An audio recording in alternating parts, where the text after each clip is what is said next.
Hi friends, എല്ലാവർക്കും movie മാനി മലയാളത്തിൻ്റെ പുതിയ എപ്പിസോഡിലേക്ക് വീണ്ടും സ്വാഗതം. ആലപ്പുഴ ജിങ്കാന എന്ന ചിത്രം കണ്ടതിന് ശേഷം എനിക്കതിൽ നിന്ന് കണ്ടെത്താൻ സാധിച്ചിട്ടുള്ള കുറച്ച് കാര്യങ്ങളാണ് ഇന്നത്തെ എപ്പിസോഡിലൂടെ നിങ്ങളുമായി ഷെയർ ചെയ്യാനായി പോകുന്നത്.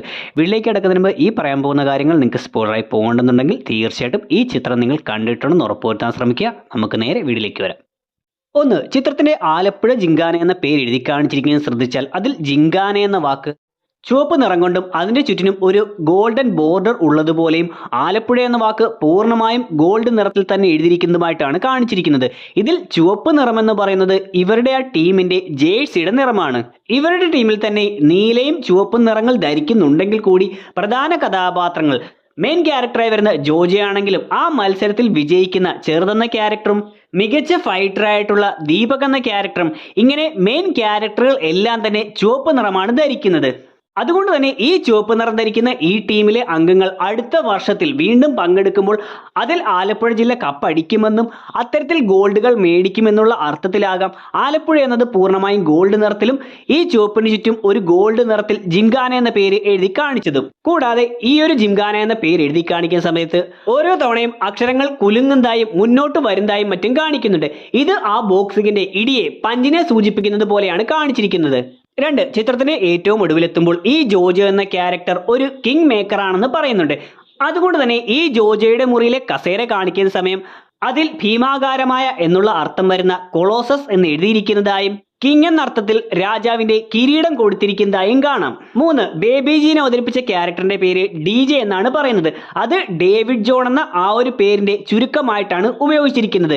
എന്നിരുന്നാലും ഈ ബേബി ജീൻ ഒരു മ്യൂസീഷ്യൻ ആയതുകൊണ്ട്, ഒരു റാപ്പർ ആയതുകൊണ്ടാകാം സംഗീതവുമായി ബന്ധപ്പെട്ട് വരുന്ന രീതിയിലുള്ള DJ എന്ന പേര് തന്നെ ഇദ്ദേഹത്തിന് കൊടുത്തത്. ഇവരായി ഇറച്ചിക്കടയിൽ ഇരിക്കുന്ന സമയത്ത് അവിടെ ടിവിയിലായി ഒരു പ്രോഗ്രാം നടക്കുന്നതായി കാണിച്ചിട്ടുണ്ട്. ശ്രദ്ധിച്ചു നോക്കുകയാണെങ്കിൽ അത് അനന്തരാമന്റെ അപ്പൂപ്പൻ ആൻഡ് ദി ബോയ്സ് എന്ന സിനിമകളെ മറ്റും റോസ്റ്റ് ചെയ്യുന്ന യൂട്യൂബ് ചാനലാണ് പ്ലേ ചെയ്തിരിക്കുന്നതെന്ന് കാണാം. ഇവരെല്ലാം ആലപ്പുഴ ജിങ്കാനയിലേക്ക് ചേരാനായി വരുന്ന സമയത്ത് അവിടെ ഇരിക്കുന്നയാൾ പത്രം വായിക്കുന്നതായി കാണിച്ചിട്ടുണ്ട്. ആ സമയം ഒന്ന് ശ്രദ്ധിക്കുകയാണെങ്കിൽ അയാൾ അവിടെ വായിച്ചുകൊണ്ടിരിക്കുന്നതും കൃത്യമായി ഇവരുടെ ബോക്സിംഗ് എല്ലാം പോലെ കായികം പേജാണെന്ന് കാണാം. അതിനുശേഷം പിന്നീട് ഇവർ ആ ഒരു ജിങ്കാനയിൽ നിന്ന് മത്സരിച്ച് വിജയിക്കുന്ന സമയത്ത് ആ വാർത്ത പത്രത്തിലേക്ക് വരുമ്പോൾ അവിടെ നടു റോഡിൽ ബോക്സിംഗ് വേണ്ട എന്ന രീതിയിൽ എഴുതി കാണിക്കുന്നുണ്ട്. ആ സമയം അതവിടെ വെറുതെ കാണിക്കുന്നതാണെങ്കിലും സിനിമയുടെ ഏറ്റവും ഒടുവിലേക്ക് എത്തുമ്പോൾ ഇവിടെ കൊടുത്തിരുന്നത് പോലെ നടു റോഡിൽ വെച്ച് തന്നെ ബോക്സിംഗുകാർ ഫൈറ്റ് നടത്തുന്നതായിട്ടാണ് കാണിക്കുന്നത്. സോ സിനിമയുടെ അവസാനം വരുന്ന ആ ഒരു കാര്യത്തിന്റെ ഒരു ഫോർഷാഡോ പോലെയാണ് ഇവിടെ ഈ വാർത്ത കൊടുത്തു പോയത്. ജോജോ എന്ന ക്യാരക്ടറിന്റെ അച്ഛനായി വരുന്ന ജോൺസൺ എന്ന ക്യാരക്ടറിനെ അവതരിപ്പിച്ചിരിക്കുന്നത് അലക്സ് പോൾ ആണ്. അദ്ദേഹം ഒരു മ്യൂസീഷ്യൻ ആയിരുന്നു. ഒരുപാട് ഹിറ്റ് പാട്ടുകൾക്കും മറ്റും അദ്ദേഹം സംഗീതം കൊടുത്തിട്ടുണ്ട്. എന്നാൽ കുറെ കാലങ്ങളായി അദ്ദേഹം ഈ ഒരു ഫീൽഡിലേക്ക് വന്നിട്ടില്ല. ഗായകനായ MG ശ്രീകുമാറും മറ്റും പല പരിപാടികളിലും അലക്സ് പോൾ വീണ്ടും സംഗീത രംഗത്തിലേക്ക് വരണമെന്നും മറ്റും പറയുന്നുണ്ട്. സോ ഈ അലക്സ് പോളിന്റെ ഈ ഒരു റിയൽ ലൈഫിലെ കാര്യത്തെ സൂചിപ്പിക്കുന്നത് പോലെയാണ് ഈ ജോൺസൺ എന്ന ക്യാരക്ടർ അപ്ഡേറ്റ് ആയി മ്യൂസിക്കിൽ പുതിയ കാര്യങ്ങൾ പരീക്ഷിച്ചു കൊണ്ടിരിക്കുമ്പോൾ മകനായ ജോജോ വന്നുകൊണ്ട് നന്നായി പപ്പ ഇങ്ങനെ പണിയില്ലാതെ വീട്ടിലിരിക്കേണ്ട ആളല്ല, പപ്പ കയറി വരണം എന്നുള്ള ഡയലോഗുകളെല്ലാം പറയുന്നത്. മറ്റൊന്ന്, ഈ ആലപ്പുഴ ജിങ്കാന സ്ഥിതി ചെയ്യുന്നതായി കാണിക്കുന്നത് ഒരു കയർ ഫാക്ടറിയിലാണ്. അതുകൊണ്ട് തന്നെ ഇവരുടെ ഈ ജിങ്കാനയ്ക്കുള്ളിൽ കയർ കൊണ്ട് നിർമ്മിച്ച വസ്തുക്കൾ ഇരിക്കുന്നതായും മേൽത്തട്ടിലായി കയറിന്റെ പായ വിരിച്ചിട്ടിരിക്കുന്നതായും കാണാം. അതുപോലെ തന്നെ പിന്നീട് ആ ഒരു മത്സരങ്ങൾ നടക്കുന്ന സമയത്ത് അവിടുത്തെ ഗാലറി പോലും ഇങ്ങനെ കയർ വിരിച്ചുകൊണ്ട് മറച്ചിരിക്കുന്നതായും മഴ പെയ്ത് കുറെ ദിവസങ്ങൾക്ക് ശേഷം വീണ്ടും ഈ ഗാലറി കാണിക്കുന്ന സമയത്ത് ആ കണ്ടിന്യൂറ്റിക്ക് വേണ്ടി അവിടെ കീറലുകളും മറ്റും വന്നിരിക്കുന്നതായും കാണിച്ചിട്ടുണ്ട്. ചിത്രത്തിന്റെ അവസാനം എത്തുമ്പോൾ ഈ ജോജോ എന്ന ക്യാരക്ടറിന്റെ അമ്മ ജോജോയെ പല കാര്യങ്ങൾ പഠിപ്പിക്കാനായി വിട്ടിട്ടുണ്ട്. വയലിനും ചിത്രം വരെയും അങ്ങനെ ഒരുപാട് കാര്യങ്ങൾ പഠിപ്പിക്കാനായി വിട്ടിട്ടുണ്ട് എന്നെല്ലാം പറയുന്നുണ്ട്. ഇതുകൊണ്ട് തന്നെ ഈ ജോജോയുടെ മുറി കാണിക്കുന്ന സമയം അവിടെ ഇരിക്കുന്ന ഈ ഒരു ഇൻസ്ട്രുമെന്റ് ഇതുപോലെ മ്യൂസിക്കുമായി ബന്ധപ്പെട്ട് വരുന്നതാണെന്ന് കരുതാം. മറ്റൊരു ഭാഗത്ത് ഈ ജോജോയും ഷാനുവുമെല്ലാം ബോട്ടിൽ പോയിക്കൊണ്ടിരിക്കുമ്പോൾ അവിടെ ഈ സിനിമയുടെ സംവിധായകനായ ആ പഴയ മഞ്ഞുമൽ ബോയ്സിലെ ഡ്രൈവർ ചേട്ടൻ ആ ബോട്ടിൽ ഇരിക്കുന്നതായും കൂടാതെ ഈ ഡ്രൈവർ ചേട്ടന്റെ സഹോദരനായ ക്യാമറമാനോൻ ജിംഷി ഖാലിദും ഇരിക്കുന്നതായി കാണാം. ആ ഒരു ബോക്സിംഗ് മത്സരങ്ങൾ നടക്കുന്ന സമയത്ത് അവിടെ ആദ്യമായി വിജയിക്കുന്നത് ചെറുതെന്ന ക്യാരക്ടറും പിന്നീട് എളുപ്പത്തിൽ വിജയിക്കാനായി പോകുന്നത് ദീപക് എന്ന ക്യാരക്ടറുമാണ്. സോ ഈ രണ്ട് ക്യാരക്ടറുകളും സ്ഥിരമായി വർക്ക് ചെയ്യുന്നവരാണ്. ഇതിൽ ദീപക് പെയിന്റ് പണിക്കും ചേർന്ന് ഇറച്ചി വെട്ടിനും പോകുന്നതാണ്. സോ ദീപകിനെ പോലെ ശരീരമില്ലെങ്കിലും ഇറച്ചി ആഞ്ഞു വെട്ടി ശീലമുള്ളത് കൊണ്ടാണ് ചെറുതിന് അത്രയും പഞ്ചോടുകൂടി ഇടിച്ച് മത്സരത്തിൽ ജയിക്കാനായി സാധിക്കുന്നത്. അതുപോലെ തന്നെ ഇവർ ആലപ്പുഴ ജിംഖാനയിൽ എത്തുന്ന സമയത്ത് കോട്ടയം നസീർ ഫാക്ടറിക്ക് ചുറ്റും 50 റൗണ്ട് ഓടാൻ പറയുന്ന സമയം തുടക്കത്തിൽ ജോജോയാണ് മുന്നിൽ നിൽക്കുന്നതെങ്കിലും പിന്നീട് വരുന്ന സമയത്ത് ഇങ്ങനെ കഠിനമായി അധ്വാനം ചെയ്തുകൊണ്ടിരുന്ന ചെറുത് മുന്നിൽ നിൽക്കുന്നതായും ബാക്കിയുള്ളവർ പിന്നിലേക്ക് പോകുന്നതായും കാണാം. മറ്റൊന്ന്, ഇവർ ആ ജിംഖാനയിലേക്ക് വന്ന് ചേർന്നതിന് ശേഷം പിന്നീട് ചെറുതും വലുതുമെല്ലാം ഇടുന്ന ഷർട്ടുകളിൽ ഇങ്ങനെ ബോക്സിങ്ങുകളും റെസ്ലിങ്ങുകളുമായെല്ലാം ബന്ധപ്പെട്ട ചിത്രങ്ങൾ നമുക്ക് കാണാം. ഇതുകൂടാതെ കായിക രംഗവുമായി ബന്ധപ്പെട്ട് വരുന്ന രീതിയിലുള്ള പല പേരുകളും പല കാര്യങ്ങളും ചിത്രത്തിൽ കൊണ്ടുവന്നിട്ടുണ്ട്. കിരൺ എന്ന ക്യാരക്ടർ അവസാന ഭാഗങ്ങളിൽ ഇടുന്ന ഷർട്ടിൽ ജെ പോൾ 97 എന്ന് എഴുതിയിരിക്കുന്നതായി കാണാം. ഇത് 1997 ജനിച്ച യൂട്യൂബറും പ്രൊഫഷണൽ ബോക്സറുമെല്ലാമായ ജേക്ക് പോളിന്റെ പേരിനെ സൂചിപ്പിക്കുന്നതാണ്. അതുപോലെ ആ ബോക്സിംഗ് മത്സരങ്ങൾ നടക്കുമ്പോൾ ബേബി ജീനിടുന്ന ഡ്രസ്സിൽ ജോർദാൻ 23 എന്നാണ് കൊടുത്തിരിക്കുന്നത്. ഇത് മൈക്കൽ ജോർദാൻ എന്ന ബാസ്കറ്റ്ബോൾ ഇതിഹാസത്തിന്റെ ജേഴ്സി നമ്പറിനെയും പേരിനെയും സൂചിപ്പിക്കുന്നത് പോലെയാണ് കൊടുത്തിരുന്നത്. അതുപോലെ സിനിമയിലെ നടാഷ എന്ന ക്യാരക്ടറിന്റെ ഫൈറ്റ് റിയൽ ലൈഫിലെ അജാസ് മാജിന്റെ പോലെയാണെന്നുള്ള കാര്യങ്ങൾ സോഷ്യൽ മീഡിയയിൽ നേരത്തെ തന്നെ വന്നിട്ടുള്ളതാണ്. ഇതുകൂടാതെ ഈ ഒരു നടാഷ ഫൈറ്റ് ചെയ്തുകൊണ്ടിരിക്കുന്ന സമയത്ത് അവിടേക്ക് ജോജോ വന്നുകൊണ്ട് പറയുന്ന float like a butterfly sting like a bee എന്ന ഡയലോഗ് ബോക്സർ മുഹമ്മദ് അലി ഉപയോഗിച്ചിരുന്ന ഡയലോഗാണ്. സോ ഇങ്ങനെ ഈ ചിത്രത്തിൽ പല ഭാഗത്തായി പല കായിക താരങ്ങളെയും പറ്റി റെഫർ ചെയ്യുന്നുണ്ട്. ഇവർ ജിംഖാനയിലേക്ക് എത്തുന്ന സമയത്ത് കോട്ടയം നസീറിന്റെ ക്യാരക്ടർ എന്തിനു വേണ്ടിയാണ് ബോക്സിംഗ് പഠിക്കുന്നത് എന്ന് ചോദിക്കുമ്പോൾ സ്പോർട്സ് കോട്ട വഴി അടുത്ത വർഷം ST കോളേജിൽ അഡ്മിഷൻ നേടാനാണ് എന്ന് പറയുന്നുണ്ട്. സോ ഇതിനെല്ലാം മുന്നേ ഈ ഒരു കാര്യം ജോജോ മറ്റുള്ളവരോട് വിശദീകരിക്കുന്ന സമയത്ത് ഇവർ ഒരു ഗ്രൗണ്ടിൽ നിൽക്കുന്നതായിട്ടാണ് കാണിച്ചിരിക്കുന്നത്. ഇത് ശരിക്കും ഇവർ വരാൻ ആഗ്രഹിക്കുന്ന ആലപ്പുഴയിലെ ST കോളേജിലെ ഗ്രൗണ്ടിൽ തന്നെയാണ് നിൽക്കുന്നത്. ഡിജെയുടെ വീട്ടിൽ പാർട്ടി അറേഞ്ച് ചെയ്യുന്ന സമയത്ത് അത് മുൻകൂറായി തീരുമാനിച്ചിരുന്നതല്ലെന്നും പെട്ടെന്ന് തന്നെ നടത്തുന്നതാണെന്നും കാണിക്കുന്നുണ്ട്. അതുകൊണ്ട് തന്നെ ഇവരുടെ ഗേൾഫ്രണ്ട്സ് എല്ലാം അങ്ങോട്ടേക്ക് വന്നിരിക്കുന്ന സമയത്ത് ഇവർ ഭക്ഷണം കഴിക്കുമ്പോൾ അതെല്ലാം ഓൺലൈനിൽ ഓർഡർ ചെയ്തിരിക്കുന്നതാണെന്ന് കാണാം. ജോജോ ഗേൾഫ്രണ്ടിനെ കിസ് ചെയ്യാനായി മുകളിലത്തെ മുറിയിലേക്ക് കൊണ്ടുവരുന്ന സമയത്ത് അത് ബെഡ്റൂം ആണെന്ന് പറഞ്ഞ് പരിചയപ്പെടുത്തുകയും അകത്തേക്ക് കയറിയ ശേഷം പെട്ടെന്ന് ജോജോ അവിടെ ഇരിക്കുന്ന ഒരു ഫോട്ടോ മറിച്ചിടുന്നതായും കാണാം. പിന്നീട് ആ മുറി കാണിക്കുന്ന സമയം അവിടെ ഒരു ലേഡി ബാഗ് കിടക്കുന്നതായും കാണാം.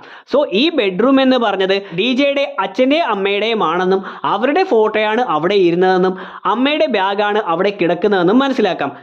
ആന്റണി ജോഷോ എന്ന ലുക്മാന്റെ ക്യാരക്ടർ വലുതും ജോജോയുമായി ഒരുമിച്ച് മത്സരിക്കുന്ന സമയത്ത് ജോജോയും വലുതും ഡിഫൻസ് ചെയ്യുന്നുണ്ടെങ്കിലും കൈകൾ കൊണ്ട് മുഖം മറയ്ക്കുന്നുണ്ടെങ്കിലും ആന്റണി ജോഷോ ഒരിക്കൽ പോലും ഡിഫെൻഡ് ചെയ്യാൻ ശ്രമിച്ചിട്ടില്ല എന്നും അല്ലാതെ തന്നെ അവരെ നേരിടുന്നതുമായിട്ടാണ് കാണിക്കുന്നത്. സോ അയാളുടെ അത്രയും എക്സ്പീരിയൻസിനെയും കോൺഫിഡൻസിനെയും എല്ലാം കാണിക്കുന്നത് പോലെയാണ് രണ്ടുപേരെ ഒരുമിച്ച് നേരിട്ടിട്ടും അയാൾ മുഖം മറയ്ക്കാനോ തടയാനോ ആയി ശ്രമിക്കാതിരുന്നത്. ദീപക് എന്ന ക്യാരക്ടർ ഈ ജിംഖാനയിൽ ജോയിൻ ചെയ്യാൻ വരുന്ന സമയത്ത് താൻ പെയിന്റ് പണിക്ക് പോയിരുന്നുവെന്നും അതുകൊണ്ട് തന്നെ ഒരു കോച്ചിന്റെ അടുത്ത് പോയി ട്രെയിൻ ചെയ്യാനുള്ള സമയമൊന്നും കിട്ടിയിരുന്നില്ല എന്നെല്ലാം പറയുന്നുണ്ട്. സോ ഇയാളുടെ ആ ഒരു അവസ്ഥയെ സൂചിപ്പിക്കുന്ന പോലെയാണ് ഇയാളുടെ ആ ഒരു വണ്ടിയും പഴയ രീതിയിലുള്ള ഹെൽമറ്റും ഇയാളുടെ വേഷവും എല്ലാം കാണിച്ചിരിക്കുന്നത്. എന്നാൽ ഇതിന് നേരെ ഓപ്പോസിറ്റ് ആയിട്ടാണ് കിരൺ അങ്ങോട്ടേക്ക് വരുന്ന സമയത്ത് അയാളുടെ സാമ്പത്തിക സ്ഥിതിയെ കാണിക്കുന്ന രീതിയിൽ വേഷവും സ്റ്റൈലും എല്ലാം കാണിച്ചു പോകുന്നത്. കൂടാതെ ഈ കിരൺ എന്ന ക്യാരക്ടർ ഇങ്ങനെ ഗെറ്റപ്പ് എല്ലാം ഉണ്ടെങ്കിൽ പോലും കുറച്ച് പേടിയുള്ള ആളാണെന്നും ചില സമയങ്ങളിൽ ഈ ഒരു ക്യാരക്ടറിനെ കൊച്ചു പിള്ളേരെ പോലെയാണ് എന്നെല്ലാം മറ്റുള്ളവർ പറയുന്നുമുണ്ട്. ഇതുകൊണ്ട് തന്നെ ഈ ഒരു ക്യാരക്ടർ ജിംഖാനയിലെ മത്സരങ്ങളിൽ പങ്കെടുക്കുന്ന സമയത്ത് മറ്റുള്ള ബോക്സേഴ്സ് എല്ലാം അവരുടെ ഏജിലുള്ളവരുമായിട്ടെല്ലാം ഇരിക്കുമ്പോൾ ഈ ഒരു ക്യാരക്ടർ മാത്രം കുട്ടികളുടെ നടുവിൽ കയറി ഇരിക്കുന്നതായിട്ടാണ് കാണിച്ചിരുന്നത്. ഇവർ ആ ഒരു മത്സരത്തിനായി എറണാകുളത്ത് വരുന്ന സമയത്ത് ഒരു ടീം ചാക്കിട്ടുകൊണ്ട് ഓടുന്നതായി കാണുന്നുണ്ട്. ഈ സമയം അത് കണ്ട് മറ്റുള്ളവരെല്ലാം ഞെട്ടി നിൽക്കുമ്പോൾ ദീപകും കിരണും മാത്രം അങ്ങനെ ഞെട്ടുന്നില്ല എന്നും അവർക്ക് ആ കാര്യം അറിയാമെന്നുള്ള രീതിയിലുമാണ് കാണിക്കുന്നത്. ഇതിന് കാരണം കിരൺ ഓൾറെഡി തന്നെ ഇതിനു മുന്നത്തെ വർഷവും ഇത്തരം മത്സരങ്ങളിൽ പങ്കെടുത്തിരുന്നതും ദീപക് യൂട്യൂബ് വഴി പഠിച്ചതുകൊണ്ട് അത്തരത്തിൽ ഇത്തരം കാര്യങ്ങൾ ഓൾറെഡി കണ്ടിട്ടുള്ളതുമാകാം എന്നതുകൊണ്ടാണ്. വലുതുമായി ഫൈറ്റ് നടത്തുന്ന സദക് എന്ന ക്യാരക്ടർ ഡാൻസും മറ്റും കളിച്ച് ഒരു പ്രത്യേക സ്റ്റൈലിലെല്ലാമാണ് ഫൈറ്റ് നടത്തുന്നത്. അതുകൊണ്ട് തന്നെ ഇയാൾ വലുതുമായി ഫൈറ്റ് നടത്തുന്ന സമയത്ത് ഇയാളെ സപ്പോർട്ട് ചെയ്യുന്ന ആളുകൾ സ്റ്റൈൽ സദക് എന്ന ബോർഡ് പിടിച്ചിരിക്കുന്നതായി കാണാം. ജോജോയുടെ ഫൈറ്റ് നടക്കുന്ന സമയം ഒരു സമയത്ത് ജോജോ റെഫറിയുടെ പുറകിൽ ഒളിക്കുന്നതായി കാണിച്ചിട്ടുണ്ട്. ഇത് സിറ്റി ലൈറ്റ്സ് എന്ന ചാർലി ചാപ്ലിൻ സിനിമയിൽ നിന്നും കോപ്പി അടിച്ചിട്ടുള്ള ഒരു കാര്യമാണ്. ആലപ്പുഴയെ റെപ്രസെന്റ് ചെയ്യുന്ന ടീമുകളെ കാണിക്കുമ്പോൾ അവരുടെ എല്ലാം ജേഴ്സിയിലായി സ്പാർട്ടൻസ് എന്ന് കൊടുത്തിരിക്കുന്നതായി കാണാം. എന്നാൽ മറ്റുള്ളവരുടെ എല്ലാം ജേഴ്സിയിൽ മറ്റുള്ള വിവിധ പേരുകളാണ് കൊടുത്തിരിക്കുന്നത്. സോ ഈ സ്പാർട്ടൻസ് എന്ന് പറയുന്നത് സ്പാർട്ട എന്ന നഗരത്തിലെ ആളുകളെയാണ്. അവർ ചെറുപ്പം മുതൽ തന്നെ പോരാട്ടത്തിനായി തയ്യാറെടുക്കുന്നവരാണ്. സോ അത്തരം പോരാളികൾ എന്നുള്ള രീതിയിലായിരിക്കാം ഇവരുടെ എല്ലാം ജേഴ്സിയിലായി ഈ സ്പാർട്ടൻസ് എന്ന ലോഗോ തന്നെ കൊടുത്തത്. ആദ്യം വലുത് സദക്കുമായി ഫൈറ്റ് ചെയ്യുന്ന സമയത്ത് സദക്ക് വലുതെ തോൽപ്പിക്കുന്നതായി കാണാം. എന്നാൽ പിന്നീട് ആ ഒരു സ്ട്രീറ്റ് ഫൈറ്റ് നടക്കുന്ന സമയം ഒത്തുതീർപ്പിനായി സംസാരിക്കാനായി വരുന്ന ദീപകിനെ സദക്ക് ഇടിക്കുകയും ആ സമയം നേരത്തെയുള്ള സദക്കിനോടുള്ള ദേഷ്യം കൊണ്ട് കൃത്യമായി വലുത് തന്നെ വന്നുകൊണ്ടാണ് സദക്കിനെ തിരിച്ചിടിക്കുന്നതായി കാണിക്കുന്നത്. +2 തോറ്റതിന് ശേഷമാണ് ജോജോയും കൂട്ടരും ബോക്സിങ്ങിനായി മറ്റും ഇറങ്ങുന്നത്. അതുകൊണ്ട് തന്നെ ഇങ്ങനെ ബോക്സിംഗ് കോമ്പറ്റീഷനിൽ പങ്കെടുക്കാനായി ജോജോ ബാഗ് പാക്ക് ചെയ്യുന്ന സമയത്ത് അവിടെ +2ലെ ആ പഴയ കെമിസ്ട്രി ടെക്സ്റ്റ് ഇരിക്കുന്നതായി കാണിക്കുന്നുണ്ട്. സിനിമയുടെ ഇടയ്ക്ക് ഒരു ഭാഗത്ത് വെച്ച് ദേജാവുവിനെ പറ്റി പറയുകയും കിരൺ ഈ കാര്യത്തെ എക്സ്പ്ലെയിൻ ചെയ്യുന്നുമുണ്ട്. പിന്നീട് ജോജോ ഫൈറ്റ് ചെയ്ത് തോൽക്കുന്ന സമയത്ത് ദേജാവു എന്ന് പറയുന്നതായും കാണാം. ഇതിന് കാരണം ഇതിനു മുന്നേ ജോജോ കിടന്ന് ഉറങ്ങുന്ന സമയത്ത് താൻ ജയിക്കുന്നതായി സ്വപ്നം കാണുകയും ആ സമയം ജോജോ മലക്കം മറിഞ്ഞ് വരുന്നതായും കൈ വായുവിലേക്ക് ഇടിക്കുന്നതായിട്ടുമെല്ലാം കാണുന്നുണ്ട്. പിന്നീട് ജോജോ തോക്കുന്ന സമയത്ത് ഇതേപോലെ തന്നെ അവന്റെ എതിരാളി ഇത്തരത്തിലുള്ള ആക്ഷനുകളും മറ്റും കാണിക്കുന്നത് കൊണ്ടാണ് ജോജോ അത് ദേജാവുവാണ്, മുന്നേ സംഭവിച്ച കാര്യമാണല്ലോ എന്ന രീതിയിൽ ചിന്തിക്കുന്നത്. മറ്റൊന്ന്, ചിത്രത്തിൽ ഷൈൻ ടോം ചാക്കോ അവതരിപ്പിച്ച കഥാപാത്രത്തിന്റെ പേര് ആൻഡ്രൂ ക്ലാർസൺ എന്നാണ് പറയുന്നത്. ഇത് ഈ ചിത്രത്തിന്റെയും തല്ലുമാലയുടെയും എല്ലാം അസിസ്റ്റന്റ് ഡയറക്ടറായി വന്നിരുന്ന ആൻഡ്രൂസ് ദേവ് ക്ലാർസൺ എന്ന ആളുടെ പേരെടുത്തുകൊണ്ടിട്ടതാണ്. ഇനിയുള്ളത് ഒരു ഡൗട്ടാണ്. അതായത് ജോജോ എന്ന ക്യാരക്ടറിന്റെ മുറി കാണിക്കുന്ന സമയം അവിടെ കുറെ ഫോട്ടോകൾ ഇരിക്കുന്നതായി കാണിച്ചിട്ടുണ്ട്. സോ ആ ഫോട്ടോയിലുള്ളത് ആരാണെന്ന് എനിക്ക് മനസ്സിലാക്കാൻ സാധിച്ചിട്ടില്ല. ഒരുപക്ഷെ ഈ ചിത്രത്തിലെ മറ്റ് അണിയറ പ്രവർത്തകരുടെയും മറ്റും ചിത്രങ്ങളാകാം അവിടെ കൊടുത്തത്. സോ അത്തരം കാര്യങ്ങൾ നിങ്ങൾക്ക് കണ്ടെത്താൻ സാധിക്കുന്നുണ്ടെങ്കിൽ തീർച്ചയായിട്ടും കമന്റ് സെക്ഷൻ ഉൾപ്പെടുത്തുക. So that's it. ഇത്രയും കാര്യങ്ങളെല്ലാമാണ് ഈ ചിത്രം കണ്ടതിന് ശേഷം എനിക്ക് മനസ്സിലാക്കാൻ സാധിച്ചിട്ടുള്ളത്. വീഡിയോ ഇവിടെ അവസാനിക്കുകയാണ്. വീഡിയോ നിങ്ങൾക്ക് ഇഷ്ടമായിട്ടുണ്ടെങ്കിൽ ലൈക്ക് ചെയ്യാനും ഷെയർ ചെയ്യാനും സബ്സ്ക്രൈബ് ചെയ്യാനും ശ്രമിക്കുക. ഇതുപോലെ നിങ്ങൾക്ക് കണ്ടെത്താൻ സാധിച്ചിട്ടുള്ള കാര്യങ്ങളും തീർച്ചയായിട്ടും വീഡിയോയുടെ കമന്റ് സെക്ഷൻ ഉൾപ്പെടുത്തുക. നമുക്ക് അടുത്തൊരു എപ്പിസോഡിലൂടെ കാണാം. അതുവരെ ബൈ.